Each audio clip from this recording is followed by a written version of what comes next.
सच्चा कर्मयोगी कौन होता है? दिव्य ज्ञान में आपका स्वागत है। आज का गीता ज्ञान भगवद गीता सार अध्याय 4 श्लोक 41। योग संन्यस्त कर्माणम ज्ञान संचिन संशयम आत्मवंतम न कर्माणि निबध्यनन्ति धनंजय। अर्थ, हे अर्जुन, जो व्यक्ति कर्म योग के द्वारा अपने कर्मों को परमात्मा को समर्पित कर देता है और जिसके सभी संदेह ज्ञान के द्वारा नष्ट हो चुके हैं, वह आत्मस्थित व्यक्ति कर्म करते हुए भी कर्मों के बंधन में नहीं बंधता। भगवान श्री कृष्ण इस श्लोक में एक सच्चे कर्मयोगी की पहचान बता रहे हैं। कर्मयोगी वह होता है जो अपने कर्तव्यों को पूरी निष्ठा से करता है, लेकिन उनके फल और अहंकार को भगवान को समर्पित कर देता है। वह अपने कार्यों पर घमंड नहीं करता और ना ही स्वयं को सब कुछ करने वाला मानता है।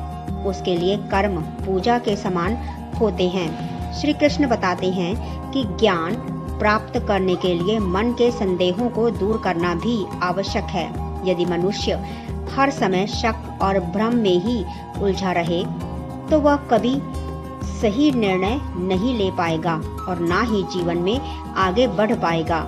लेकिन जब व्यक्ति सही समझ, अनुभव और ज्ञान के द्वारा अपने मन के संदेहों को दूर कर लेता है, तब उसका मन स्थिर होने लगता है और जो अपने मन पर विजय प्राप्त कर लेता है, उसकी आध्यात्मिक उन्नति को कोई नहीं रोक सकता।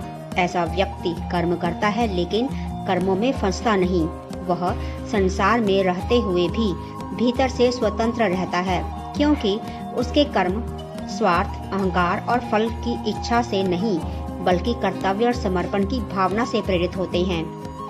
भगवान श्री कृष्ण का संदेश है कि जो व्यक्ति निष्काम भाव से कर्म करता है, अपने संदेहों को ज्ञान से दूर करता है और अपने मन को नियंत्रित कर लेता है, उसके लिए ईश्वर के ज्ञान और आत्मिक शांति का मार्ग स्वतः खुल जाता है। जीवन में प्रयोग: अपने कार्यों को ईश्वर की सेवा और कर्तव्य समझकर करें।